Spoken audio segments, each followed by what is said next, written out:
Medidas de prevención en caso de sismos o terremotos. Verifica anticipadamente estanterías, paredes y áreas riesgosas e informa para su adecuación. Es muy importante que participes en los simulacros de evacuación. Cerciórate que en el kit de emergencia existan linternas y pitos. Durante el evento telúrico, recuerda que no debes correr, mantén la calma y no grites.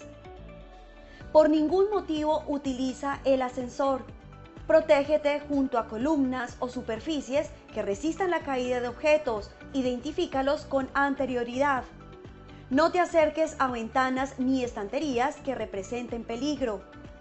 Ubícate cerca de columnas, agachado y cubriendo lo mejor posible tu cabeza y cuello con las manos. Recuerda siempre que se presentarán réplicas y verifica objetos inestables para evitar más accidentes. Si te encuentras en la parte exterior, debes tener distancia de árboles y postes.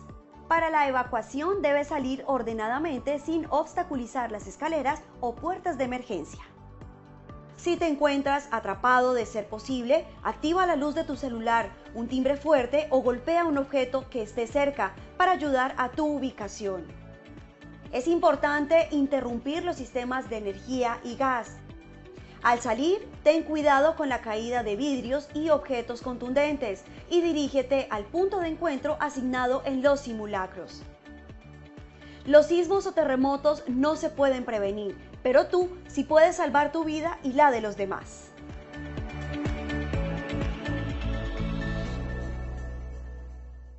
Muy buenos días para todos nuestros asistentes. Reciban un cordial saludo desde Positiva Compañía de Seguros y Positiva Educa.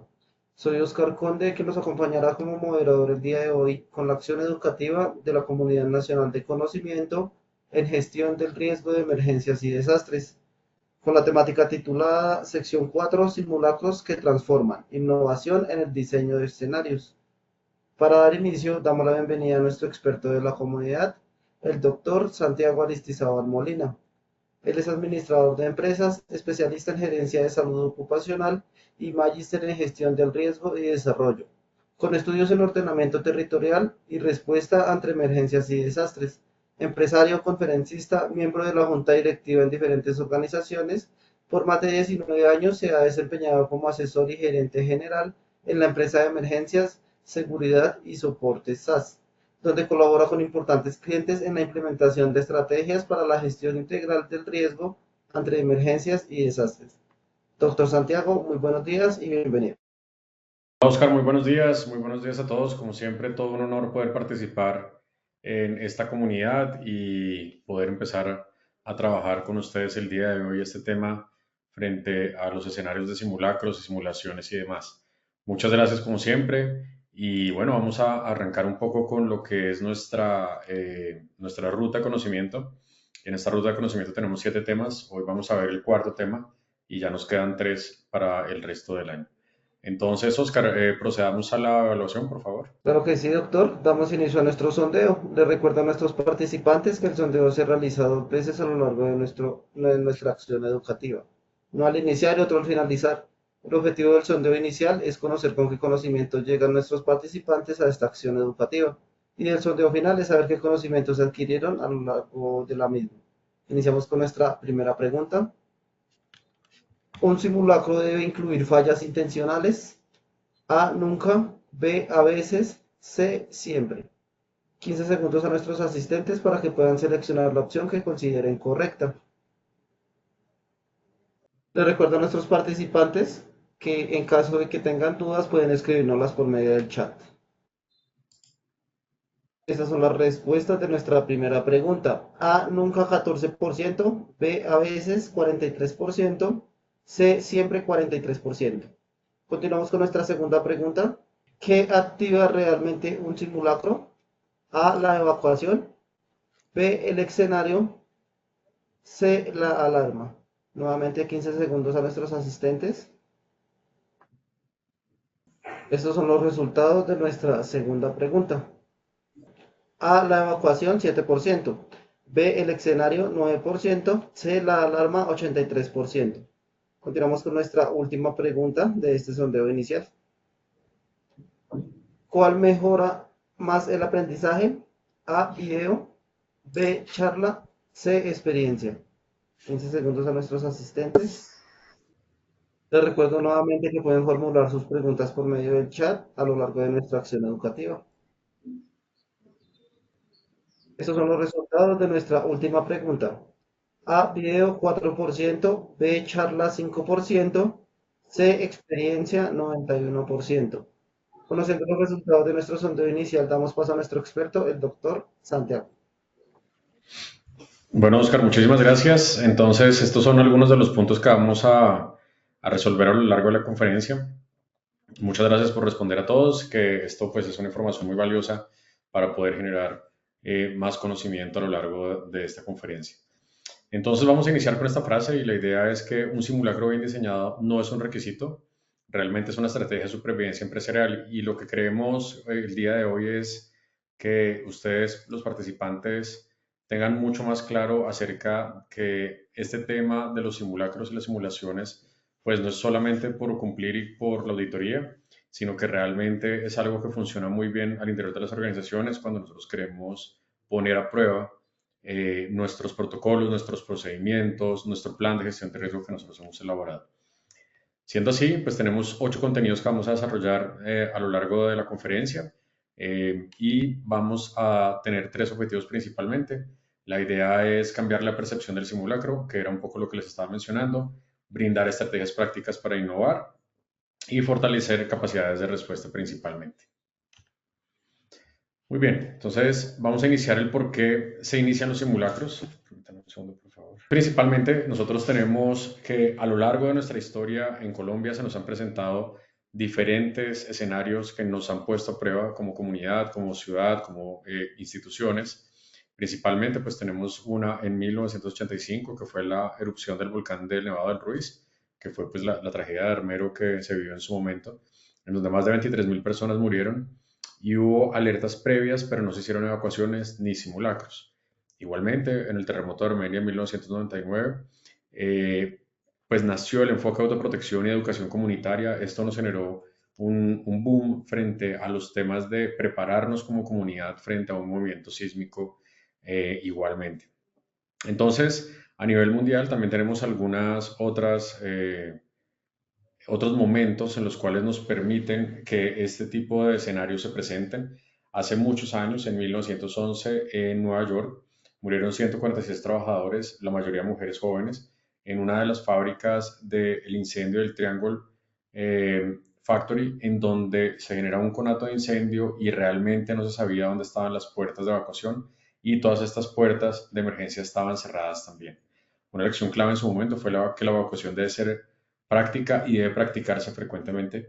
Y este evento dio origen a muchas normas laborales en su momento en Estados Unidos también. Y así es como tenemos varios objetivos de los simulacros. Uno principal es ensayar en tiempos de calma lo que se debe hacer en tiempos de crisis. Es muy diferente poder ponernos a prueba y poder practicar en un momento en donde no tenemos encima tanto estrés. De esta forma podemos lograr que la memoria corporal y mental de las personas y que en el momento en el que se presente la emergencia o la evacuación real, las personas no debamos pensar mucho, sino que actuemos rápido, de forma segura, de tal forma que ya hemos practicado tantas veces que se nos hace algo muy simple poder ejecutarlo en el momento. Igualmente, vamos a evaluar los planes de emergencia, descubrir fallas y corregir errores que nosotros tengamos también.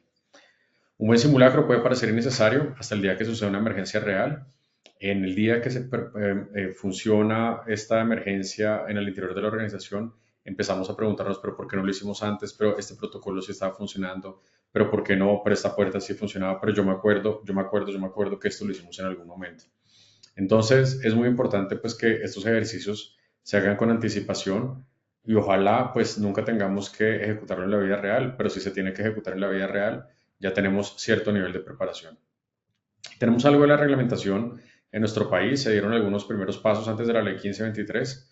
Existieron algunos temas frente a los temas de seguridad en el trabajo, algunas normatividades, algunos elementos que los clientes también nos pedían a las empresas también, frente a temas de certificaciones y demás, en donde pues ya tenemos nuestra ley 1523 en el 2012, que esto nos dispara una gran cantidad de elementos que nos ayudan a hacer gestión de riesgo ante emergencias y desastres.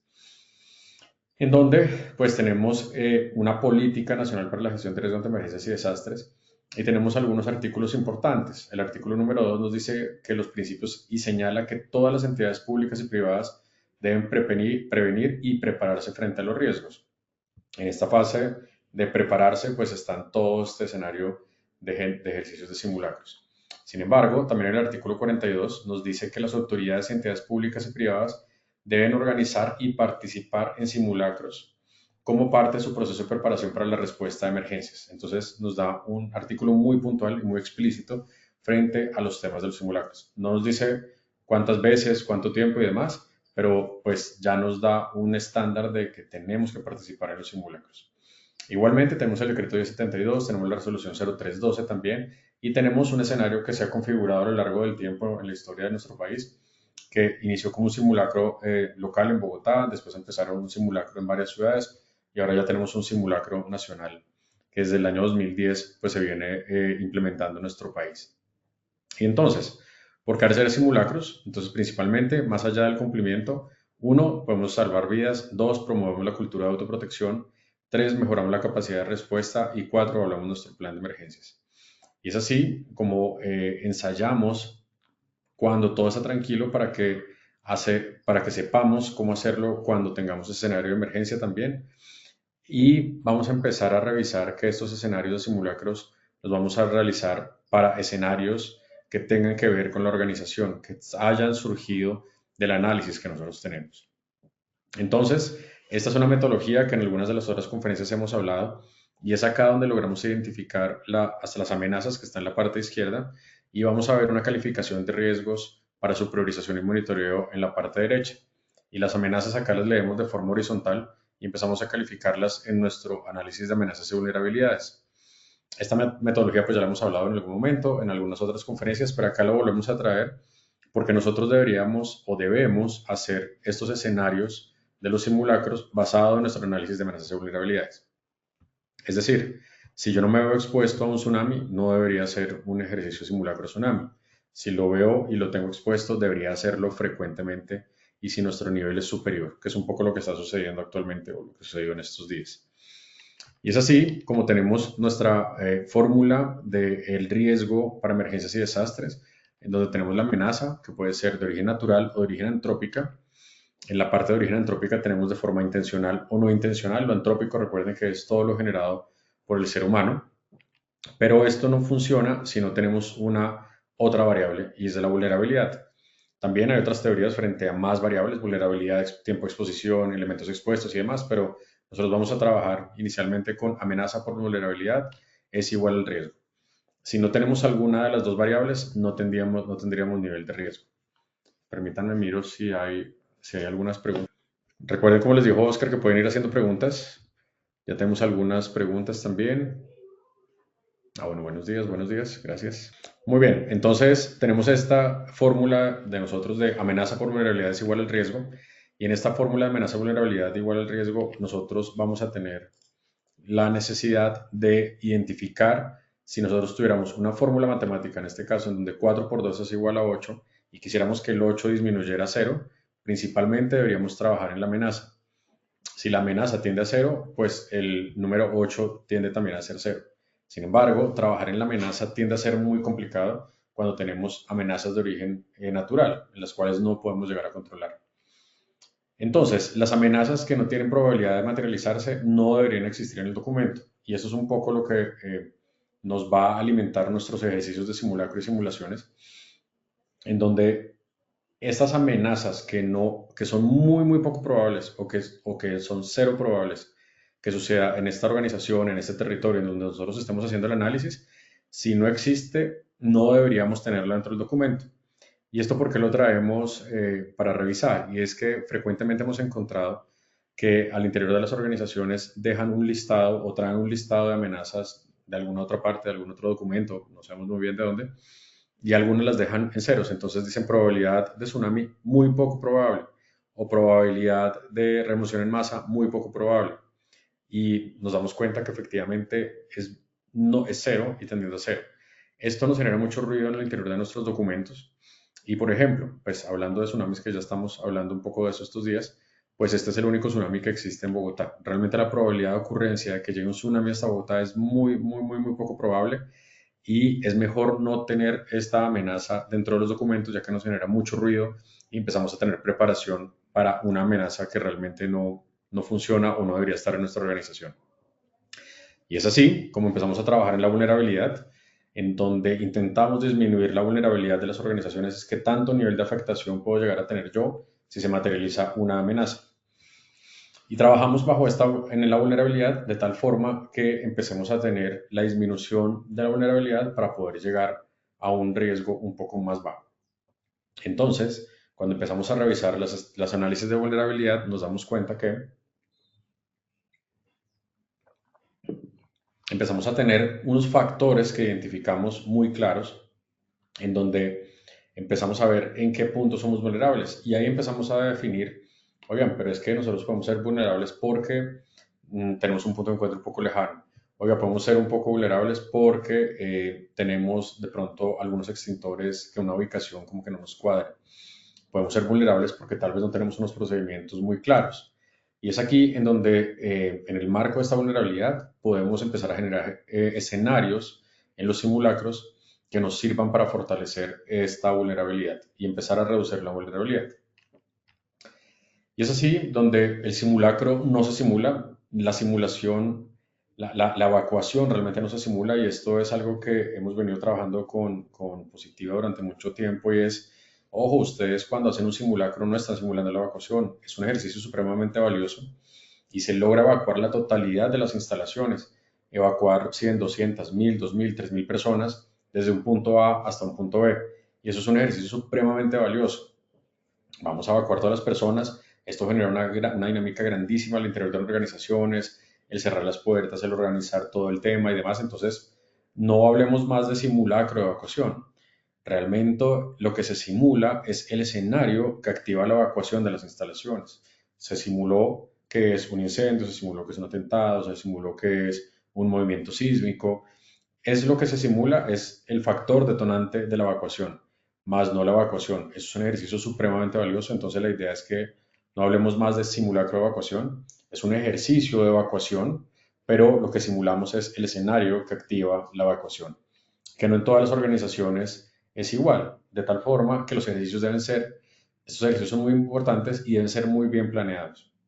Entonces, si para mi organización una evacuación la activa la liberación de un elemento químico, pues bueno, qué bien, qué interesante hacer un ejercicio de evacuación basado en ese escenario simulado. Bien. Entonces, tenemos aquí algunas diferencias entre lo que es una simulación y un simulacro. Recuerden que nosotros tenemos la posibilidad de hacer diferentes escenarios, en donde un ejercicio de simulación tenemos una representación teórica o virtual de una situación de emergencia y en el simulacro hacemos la simulación de esa amenaza o de ese factor detonante para la evacuación y en el simulacro hacemos un ejercicio práctico que se activa la respuesta organizada para la emergencia simulada. La simulación en qué consiste es un juego de roles, más de mesa de trabajo, modelando escenarios, uso de software también especializado. Y en el simulacro realmente activamos las alarmas, realmente hacemos la evacuación, realmente activamos las comunicaciones y las brigadas de emergencia. ¿Cuál es el propósito de una simulación? Es analizar, planear, aprender desde lo hipotético, en donde podemos trabajarlo en una mesa, en un software y demás. Y en un simulacro ya es poner a prueba todos los planes, equipos y personas en condiciones controladas. En la simulación normalmente participan los líderes, los comités de emergencia y los responsables, y en el ejercicio simulacro pues ya trabajan todas las organizaciones y todas las personas involucradas en este ejercicio también. Y la simulación prepara el pensamiento y el simulacro entrena para la acción. Vamos a ver un poco acerca de qué podemos hacer en las simulaciones. Este es un ejercicio de simulación que nosotros hemos hecho en donde podemos tener una simulación de cuáles son los tiempos de recorrido, en este caso en un centro comercial en Bogotá, y cuáles son los escenarios de recorrido que podemos llegar a tener desde el punto más lejano hasta el punto más cercano en las rutas de evacuación, de tal forma que los software nos ayudan a poder dimensionar cómo podría llegar a ser el comportamiento de las personas en el momento que se tenga que hacer una evacuación. Este es un ejercicio en el cual, vamos a ver si se puede reproducir, un ejercicio en donde se utiliza software especializado en el cual empezamos a revisar en un tiempo específico determinado y un número de personas propuestas en el software. Se hace correr la herramienta y empezamos a ver cuáles serían los tiempos de evacuación y lograr identificar cuáles pueden ser, en este caso, los puntos críticos en donde podemos llegar a tener embotellamiento, donde podemos empezar a elevar el tiempo de evacuación, de tal forma que nos ayuda a tomar ciertas decisiones, a planear mejor cuál va a ser nuestra ruta de evacuación, cuántas personas llevamos para un punto A y para un punto B, será que vale la pena de pronto ampliar las rutas de evacuación o no, será que vale la pena abrir una nueva ruta de evacuación o no. Y esto pues lo podemos hacer desde la teoría, pero poniéndolo también un poco en la práctica por medio de estos software especializados que funcionan muy bien y nos permiten acercarnos un poco a un escenario posible que se pueda llegar a realizar. Hacer estos escenarios en la vida real, en donde quisiéramos evacuar 2.000 personas o 5.000 personas aproximadamente, en un escenario real, pues tiende a ser mucho más complejo, de tal forma que lo hacemos primero en un ejercicio de software, de simulación, y posteriormente ya nos preparamos para un ejercicio pues, de simulacro, en donde realmente se genera la evacuación. Muy bien, acá tenemos también otros ejercicios también, lo mismo de distancias también, de cómo podemos llegar a hacerlo. Y el ejercicio de simulación, pues entonces empieza a trabajarse en salones, se empieza a trabajar con los recursos que nosotros llegamos a tener al interior de las organizaciones, cuáles son los sitios que nosotros tenemos que revisar muy bien. Este es un ejercicio con un banco en Bogotá, en donde se logra poner a pensar a las personas frente a cuál sería el escenario que puede llegar a ser probable y de qué forma nos podemos llegar a organizar. Y es así como después de estos ejercicios de simulación pasamos a unas fases de un simulacro que tiene que ser muy bien estructurado, o la idea es que sea muy bien estructurado.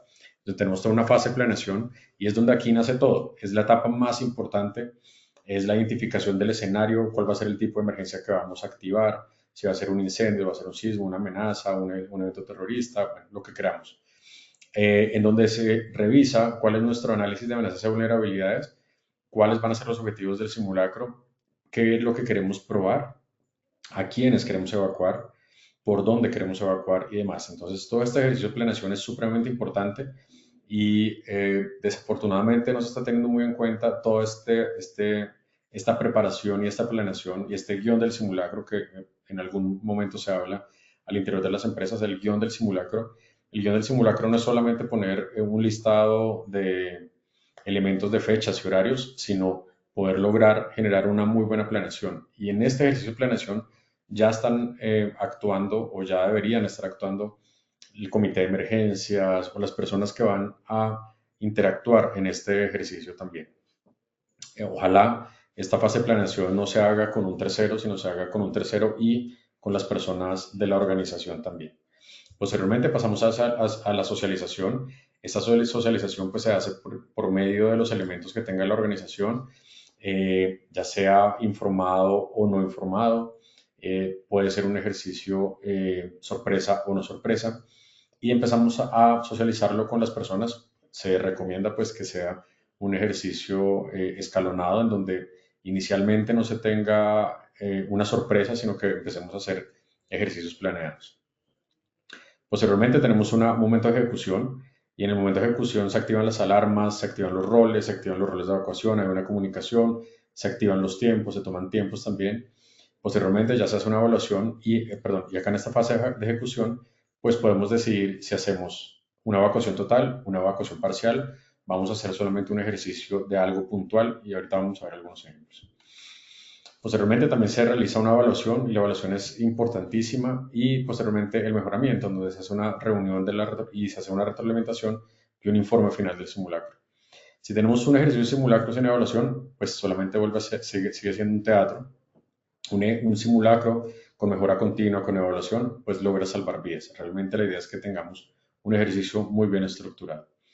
Y algunas innovaciones en simulacros, entonces podemos utilizar escenarios que transforman la realidad de la organización, podemos hacer un simulacro que sorprenda también a las personas, que enseñe también, que conecte y que logre generarse un arraigo al interior de las organizaciones.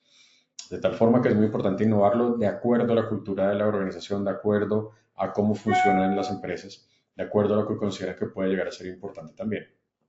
En donde las personas ya no reaccionan solamente a lo tradicional, es muy importante generar más innovación, ya que la memoria emocional es más fuerte que una charla técnica. Esto pues no, el ejercicio simulacro no se hace solamente en la teoría, sino también en la práctica. Y simular no es copiar la realidad, es crear una experiencia inmersiva para preparar la mente y el cuerpo, que es un poco lo que hemos venido haciendo actualmente. Entonces, ¿qué estrategias podemos llegar a tener para innovar en los escenarios? Principalmente unos escenarios multisituación, no solamente un solo escenario, sino ojalá podamos llegar a tener diferentes puntos. Entonces, si en la planeación vamos a decidir que va a ser un ejercicio de incendio, pues el incendio puede llegar a generar otras complicaciones, puede generar de pronto algo de atención prehospitalaria o una persona que está herida, una puerta que está cerrada, humos por algunas partes, entonces también funciona muy bien.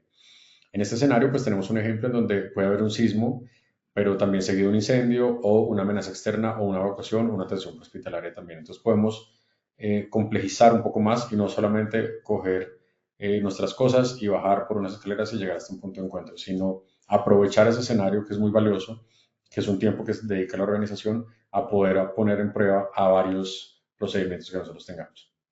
Igualmente, podemos tener uso de tecnología sencilla, en donde se puede innovar con grabaciones de audio que tiendan a ser realistas, con sirenas, gritos, explosiones, y se puede llegar a hacer, con luces intermitentes, humo no tóxico, simuladores básicos. También se puede utilizar WhatsApp, vía radio, los radioteléfonos, probarlos también, estar probándolos frecuentemente, de tal forma que podamos tener una vivencia un poco más realista, de tal forma que podamos tener también el uso de herramientas cotidianas, no necesariamente grandes impresiones, para poder ejecutar nuestros ejercicios. Y esto fomenta mucho la participación activa de todas las personas. Cuando el simulacro se asemeja a una situación real, los asistentes reaccionan de forma emocional y mental y retienen mucho mejor lo aprendido. Entonces es importante pues que el humo que se plantee pues ojalá sea no tóxico, de tal forma que podemos utilizar por ejemplo máquinas de humo de las discotecas y cosas por el estilo, en donde podamos llegar a generar humo no tóxico para no generar unas heridas o complicaciones a las personas que participan ahí. Muy bien, creo que está pitando por acá. Vamos a ver si tenemos más preguntas. Si tienen preguntas, pues acá estamos disponibles. Listo, estoy viendo, pero creo que no. Listo. Muy bien. Entonces, también podemos tener algunas narrativas de impacto en donde podemos entregarle a los participantes unas tarjetas.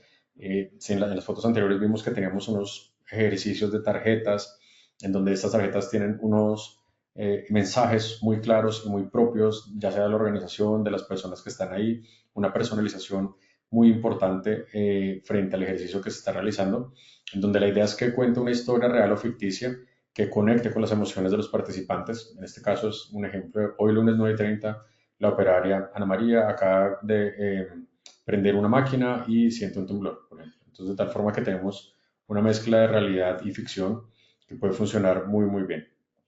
Y también hacer que el trabajador se imagine en un lugar cambia la forma en la que reacciona. Y también tenemos algunos temas de actores y role to play también que funcionan muy bien. Entonces, incluir personas que simulen heridas, llanto, pánico, desorientación. Esto aumenta el realismo y fuerza a los participantes a tomar ciertas decisiones un poco más en caliente.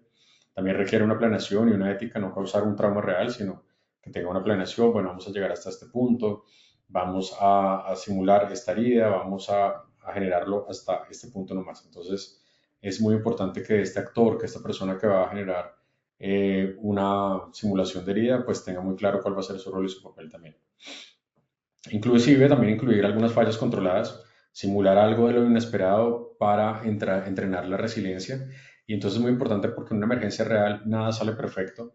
En los simulacros se ensayan solo en el camino ideal, pues realmente no vamos a tener una forma de poder ver qué otros caminos podemos llegar a tomar también. Entonces es muy importante que podamos tener algunas fallas controladas. En ocasiones pues podríamos apagar algunas luces, podríamos de pronto que la comunicación o el celular de alguien no funciona y esté apagado durante un tiempo también, de tal forma que vamos a empezar a revisar cómo logramos superar esas fallas adicionales que se pueden llegar a presentar. También podemos llegar a tener algunos escenarios en los cuales cambiamos el escenario o generamos un escenario adicional que no se tenía contemplado inicialmente y funciona muy bien.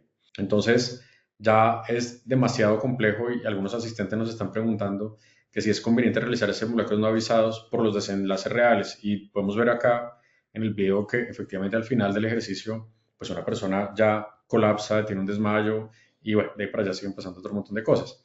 Pero puede llegar a suceder. Entonces, no sé si recuerdan, pero en Bogotá hace un par de años también quisieron hacer un escenario hiperreal y fue muy complejo en una entidad pública en donde hicieron un ejercicio de simulación o un simulacro de que entraban personas armadas y un tema de orden público y de secuestro y entraban a un edificio y fue un escenario muy real y esto pues generó un montón de pánico, personas que se lanzaron por algunas ventanas y demás. Entonces el escenario ya hipercaótico pues ya no es tan conveniente y nos están preguntando que si nuestra experiencia el simulacro donde algún personal operativo o líderes son los únicos que tienen conocimiento del simulacro es válido, el anterior para determinar qué variables son las que realmente hay que controlar cuando listo. Entonces, acá es muy importante, no, acá ya no me sale el nombre de la persona, pero muchas gracias por la pregunta y esto es muy importante realmente no solamente hacerlo, ese simulacro no avisado también puede llegar a ser un ejercicio de simulación. Entonces, normalmente, ¿qué hemos hecho con las organizaciones? Y es que se reúne el comité de emergencias para un ejercicio de capacitación y entrenamiento y ese mismo día les planteamos el escenario de simulación en la mesa con las tarjetas, como lo que ustedes vieron en algunas de las fotos iniciales. De tal forma que para ellos era no avisado este ejercicio y empezaron a tomar decisiones frecuentemente en ese momento. Entonces, eso funciona muy bien. Ahora bien, también pueden funcionar los ejercicios de simulacros no avisados, también es un muy buen escenario. Si lo van a hacer ejercicios de simulacros no avisados, pues ideal que no sea un escenario hipercaótico en estos primeros ejercicios y ojalá que no sea el primer ejercicio hecho en la organización como simulacro no avisado. Ojalá hayamos hecho ejercicios previos de ejercicios avisados con cierto nivel de realismo, pero no generar un estado de pánico al interior de la organización. Listo, nos preguntan, yo trabajo en un jardín con niños pequeños entre 2 y 5 años, me gustaría saber en caso de una emergencia real con un temblor, ¿debo evacuar siempre? No, la pregunta que nos hacen es no, en el jardín en donde esté, es lo más importante de la fase de conocimiento del riesgo, esto lo hemos hablado en algunas otras conferencias, idealmente que en los ejercicios de conocimiento del riesgo veamos nuestro jardín en qué condiciones está, cumple con normas de sismo resistencia, está en buen estado, logramos identificar cuáles son los puntos seguros y recuerden que la evacuación después de un movimiento sísmico es necesario siempre y cuando la infraestructura esté corriendo peligro, pero no deberíamos nosotros evacuar si la infraestructura está en buen estado, si la infraestructura no presenta fallas, no deberíamos evacuar. Menos cuando son menores de edad, deberíamos conservar los menores dentro de las instalaciones de tal forma que estén en espacios seguros, autoprotegidos y hasta ahí vamos nosotros llegando a esperar si después de una EDAN, que se llama evaluación de daños y análisis de necesidades, tenemos la necesidad de evacuar o no, pero no sería la primera decisión que deberíamos tomar. Ojalá la decisión que tengamos es toda esa fase de preparación, toda la fase de conocimiento de riesgo, de saber cómo están nuestras instalaciones, físicamente cómo las tenemos. Bien. Algún asistente nos pregunta, ¿creería que debe hacer una previa capacitación muy consciente para poder hacer un ejercicio tan real? Ah, sí, un ejercicio tan real. Es muy importante haber pasado por varios ejercicios, ojalá con un solo escenario, después con dos escenarios, después con múltiples escenarios y demás, pero un escenario hiperrealista e hipercaótico, pues tampoco es lo que se pretende. Entonces, pues acá teníamos otra que es una evacuación interactiva también. Ya actualmente ya hay mucho software especializado que nos permite tener evacuaciones interactivas, que nos permite tener unas evacuaciones en donde podamos llegar a tener escenarios virtuales que podamos llegar a trabajarlo también. Entonces todo esto funciona muy bien y ya podemos generar unos escenarios acercados a la realidad ya con una gran cantidad de herramientas que nosotros podemos llegar a utilizar. Entonces, volviendo un poco a las preguntas que ustedes me habían hecho, pues el ejercicio del simulacro deja de ser una rutina cuando lo convertimos en una experiencia. Entonces ya no es otra vez la evacuación, otra vez, uy, qué jartera, vamos a perder una hora y media. No, ya tenemos que empezar a convertirlo en una muy buena experiencia donde realmente le trabajemos al ejercicio. Y es muy importante que los ejercicios que se realicen con los procedimientos que se establecieron para poner a prueba. Entonces acá tenemos algunos ejemplos de los procedimientos. Eso que se llaman PONS o se puede llamar procedimientos de respuesta, se puede llamar guías tácticas aplicables. Recuerden que el tema de procedimiento operativo normalizado pues no nos llega a decir mucho, pero si le ponemos un procedimiento de respuesta frente a la amenaza de incendio, frente a la amenaza de sismo, frente a la amenaza de lo que nosotros tengamos identificado. Entonces acá podemos ver en la pantalla que en la parte izquierda tenemos el disparador de algunos procedimientos que están en la parte derecha, en donde tenemos diferentes procedimientos grandes y algunas guías tácticas que tienden a ser implementadas en el momento que necesitemos. Pero estos procedimientos ya tienen que haber estado establecidos y ojalá los pongamos en práctica en los momentos de respuesta. Y también lo podemos llegar a tener en el celular, en la mano, lo podemos tener en un manual, se puede tener impreso, se puede tener en carpetas y demás. De tal forma que hospitales grandes, pues como en Colombia, como este hospital, el Hospital Militar, pues tiene toda una guía operativa grandísima y en el cual las personas que dirigen, por ejemplo, esta clínica o este hospital, ya tienen que tener claro cómo lo debemos hacer y los procedimientos muy claramente establecidos.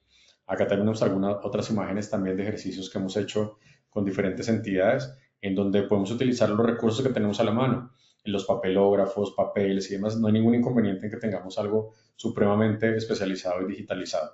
También funciona muy bien. Pero también llevarlo a la práctica al campo. Entonces, en campo, pues si estamos hablando de un ejercicio de rafting que lo hemos hecho actualmente, entonces pues hay que hacer el ejercicio con los botes, con las personas que interactuarían en ese ejercicio, tener una oficina o un sitio donde podamos empezar a rayar y a poder consignar información también. Y también hacer un ejercicio de llevar las personas hasta el punto de encuentro de tal forma que todo lo conozcamos. También se puede combinar las dos cosas.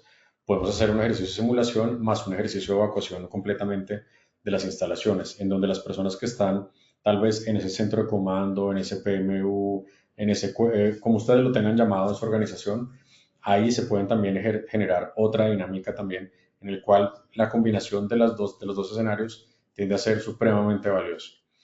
Y también intentar llevarlo un poco hacia la realidad, como lo veníamos mencionando. Entonces acá tenemos un ejercicio de despliegue de los toboganes de un avión y así tiene que funcionar. Entonces pues despleguemos el tobogán, volvámoslo a replegar, miremos cómo es que realmente funciona ese tobogán, cómo es que baja una persona del tobogán, que tal vez en ocasiones si nosotros nunca lo hemos activado, pues el día que lo tengamos que activar puede ser muy complejo y podemos llegar a tener complicaciones. Y esto nos lleva un poco al síndrome de plan de papel, que lo hemos repetido también en algunas ocasiones.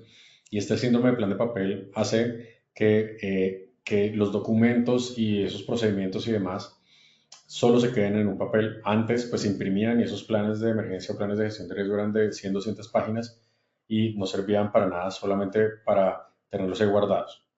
Entonces nos hemos dado cuenta pues que realmente para muchos la motivación para la gestión de riesgo de emergencias y desastres está definido por la peor y la más cercana amenaza, que principalmente es la auditoría. Cuando llega la auditoría, ahí sí nos ponemos las pilas, actualizamos, hacemos el ejercicio simulacro, hacemos el ejercicio de simulación, tomamos los tiempos, pero todo eso sucede en una franja de 5 o 8 días o un día antes de la auditoría y pues esta no es la idea. La idea es que esto sea algo que funcione a lo largo del tiempo al interior de la organización.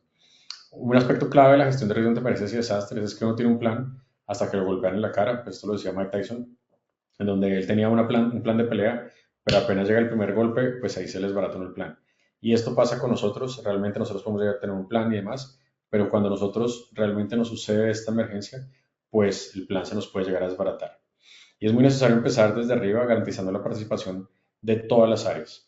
Y también romper algunos mitos. En una situación de emergencia, un hospital siempre evacuar. Esto es un poco parecido a la pregunta que teníamos frente a los jardines infantiles.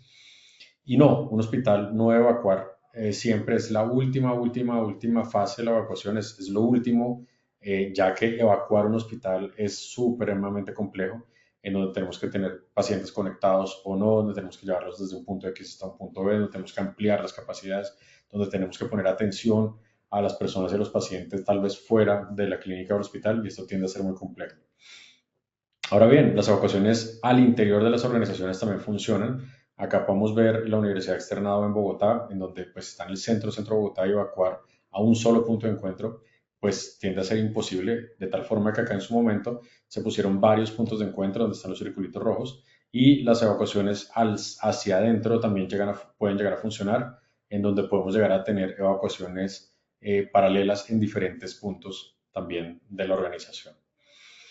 Muy bien, entonces vamos a resolver alguna otra pregunta si tenemos en el chat de preguntas. Es que en una capacitación me dijeron que sí, pensé que mi conocimiento era equivocado. No sé si acá nos están respondiendo acerca de la evacuación. Bueno, buenos días. Para rescate acuático, ¿qué entidad nos podría capacitar? Múltiples entidades para rescate acuático. Pueden haber múltiples entidades, oficiales, no oficiales, públicas, privadas, pero hay varios para rescate acuático. Recuerden que el rescate acuático no es solamente rescate acuático, también tenemos rescate acuático en aguas rápidas, como son ríos, en aguas quietas, en piscinas. Tiene que también tener su personalización. Es muy importante que el tema de rescate acuático se trate en un ejercicio no solamente de media hora o una hora, sino realmente en un ejercicio muy rápido. Y no solamente sacar y el procedimiento de retirar a una persona de un medio acuático, sino qué hacer con esa persona en tierra, ya que las lesiones que ha podido llegar a tener son diferentes, la persona también ha tenido agua posiblemente al interior de sus pulmones, entonces todo ese soporte vital básico de la persona fuera del agua es muy importante también, no solamente las teorías de extracción, no solamente las técnicas de extracción son importantes, sino también el después de, qué vamos a hacer después de con esa persona en tierra. Nos preguntan también en cuanto a respuesta a emergencias y evaluación de riesgos, recomiendo Netflix. Torre Greenfield, el incendio del descubierto. Ah, muy bien, gracias. Perfecto. Acá nos recomiendan también un documental de Netflix muy bueno, que es Torre Greenfield. Es un poco, si no estoy mal, lo que sucede en esta fábrica, pero muy bueno, muchas gracias. También lo podemos revisar en Netflix. Listo. No veo como más. No veo más. Listo. Entonces, siendo así, pues acá también tenemos algo de la bibliografía de la sesión del día de hoy. Y vamos nuevamente, Oscar, por favor, con las preguntas y vamos a resolverlas junto con los participantes. Muchas gracias. Gracias, doctor Santiago. Damos inicio a nuestro sondeo final. Esta es la primera pregunta. ¿Un simulacro debe incluir fallas intencionales? A, nunca. B, a veces. C, siempre. 15 segundos a nuestros asistentes. Estos son los resultados de nuestra primera pregunta. A, nunca, 22%. B, a veces, 37%. C, siempre, 41%. ¿Cómo nos fue con esta primera pregunta, doctor? Bien, Oscar, efectivamente la respuesta correcta es siempre. La idea es que en este ejercicio siempre incluyamos algunas fallas intencionales, es decir, que nosotros tengamos la posibilidad de plantear que algo falló, tengamos la posibilidad de plantear que una puerta no estaba activa, tengamos la oportunidad de decir que este extintor no funciona, de tal forma que le incremente un poco más, ya sea el realismo o el nivel de dificultad del ejercicio. Muchas gracias. Gracias, doctor. Continuamos con nuestra segunda pregunta. ¿Qué activa realmente un simulacro? A, evaluación. B, el escenario. C, la alarma. 15 segundos nuevamente a nuestros asistentes. Estos son los resultados de nuestra segunda pregunta. A, la evacuación, 4%. B, el escenario, 25%. C, la alarma, 71%. ¿Cómo nos fue con esta segunda pregunta, doctor? Listo, muchas gracias. Recuerden entonces que lo que activa realmente el simulacro es el escenario. Entonces, simulamos el escenario y activa todo el ejercicio simulacro, toda la evacuación, la comunicación que se va a tener al interior de la organización, de qué forma vamos a actuar, los protocolos, activación de protocolos de procedimientos y demás. Entonces, realmente quien activa todo este ejercicio es el escenario propuesto. Simulamos el escenario propuesto y activamos toda la evacuación y todo el ejercicio y la activación de protocolos. Gracias, doctor. Continuamos con nuestra última pregunta. ¿Cuál mejora más el aprendizaje? A, video. B, charla. C, experiencia. Estos son los resultados de nuestra última pregunta. A, video, 4%. B, charla, 5%. C, experiencia, 92%. ¿Cómo fue con esta última pregunta, doctor? Bien, entonces es la experiencia, como lo hemos venido nombrando, es la parte fundamental de la que mejora el aprendizaje, una experiencia virtual, una experiencia presencial, la memoria muscular, todo lo que tenga que ver con experiencia es superior a los videos, a las charlas y demás. Entonces, todo lo que mejora el aprendizaje principalmente es la experiencia. Creo que voy a resolver una última pregunta, Oscar, en estos 5 minuticos, y nos preguntan si es posible que por vivir en un país un poco golpeado por la violencia, los simulacros reales causen mayor impacto en las personas o sucede en cualquier simulacro. Entonces, eh, para la persona que nos hace esta pregunta, pues la realidad siempre supera la ficción y en nuestro país, pues la realidad siempre es superada por la ficción que nosotros nos hemos planteado. Entonces hemos encontrado personas que nos han vivido o vivieron, por ejemplo, el terremoto de Armenia y ellos dicen que nada, nada, nada puede llegarse a comparar a lo que fue vivir en ese terremoto. Sin embargo, estas personas nos ayudan a decir, mire, esto fue lo que pasó, así fue que sonó, por ejemplo, el ruido, el crujir y demás. Eso es algo supremamente clave. Entonces nos ayudan a alimentar los ejercicios y nos ayudan a intentar llevar los ejercicios un poco real y a compartir las experiencias de lo que han podido vivir. Y como lo dijimos en un momento, pues realmente ya esos escenarios hiperrealistas e hiper caóticos con la connotación de un país como el que nosotros tenemos, pues no sería tan recomendable, pero sí debemos nosotros empezar a poner escenarios un poco más realistas. Entonces, eso podría llegar a ser. Y tenemos por aquí otra. Muchas gracias. Gracias por la felicitación. Esperamos que les haya servido. Entonces, muy bien, Oscar, así vamos finalizando por el día de hoy. Recuerden pues que tenemos muchas más acciones educativas en Posipedia. Muchas gracias por asistir y como siempre todo un honor poder compartir con ustedes. Doctor Santiago, muchas gracias por compartir con nosotros esta información tan valiosa. Nos veremos en la próxima sesión. Gracias, muy amables. De antemano, muchas gracias por su participación y acompañamiento. Les recordamos que pueden acceder a estas y muchas otras acciones educativas a través del Centro Virtual de Enseñanza y Aprendizaje Posipedia en www.posipedia.com.co. Allí encontrarán todas nuestras comunidades de conocimiento y mucha más información sobre nuestro Plan Nacional Multimodal de Educación en Seguridad y Salud en el Trabajo. También encontrarán nuestros cursos del Sistema de Gestión de Seguridad y Salud en el Trabajo de 50 y 20 horas para que lo puedan desarrollar con nosotros. Los invitamos a descubrir más sobre nuestras acciones educativas en www.posipediatalleresweb.com. Recuerden que el certificado de este evento web estará disponible para nuestros afiliados entre 1 y 8 días hábiles después de concluir la acción educativa y podrán acceder a él a través de nuestro portal Posipedia en la sección Edúcate. Deseamos que tengan un excelente día. Muchas gracias por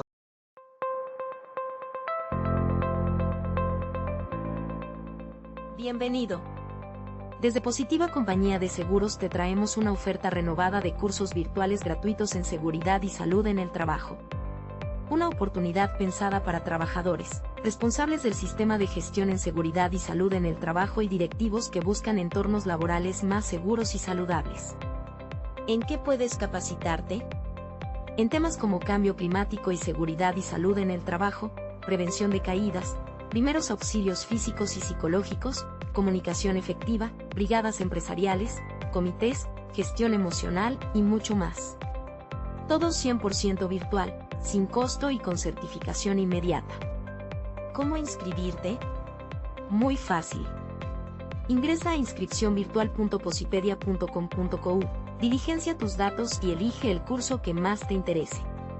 ¿Inscripciones grupales? Escríbenos a educavirtual@positiva.gov.co. En 2025, súmate al compromiso por entornos laborales más seguros. Capacítate con Positiva y haz de la prevención una cultura.